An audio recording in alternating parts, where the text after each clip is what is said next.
غروب که میشه بوی مریم از تو پنجره ها میاد تو خونه های داراب، خونه های با آجرای خسته. اینجا بازار تلخ عزاداراست. تو شب میشه مریم و آشنا ندیده. تو این زمان تموم واژه ها غریبن تا غرق بشه پشت رود شب میون کو. نگاه مادری که با شنا غریب است. مریم تو ماشام بکا بزن جنی خرامم شو قصی دلم مراد نکم مپریشانم مرشو. وای مردم دخردم بی خدا فزی نچو آخه قرارمان یعنی مارزو دیرم نچو. امشو دلم بی طاقتم رنجو روار کردیم. وای خدا دلم مرای رو جویلت تنگ بیم. خوب تو ماشام بکا بزن جنی خرامم شو قصی دلم مراد نکم مپریشانم مرشو.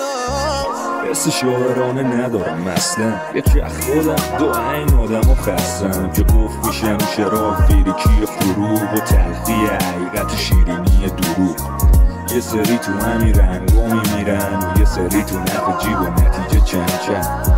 تنها باشون واسه مفیده مثل من یکی که سایش سفیده. وای مردم دختردم بی خدا فزی نشو آخر قرارمان یعنی مارزو دیرم نچو. امشو دلم بی طاقتم رنج و رواد کردیم.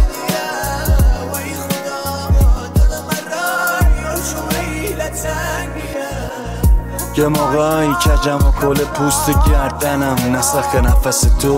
من همون که حرف زدت دهن خودش، تو همون که تو بغل و بغل شد تا اینجاش رفت.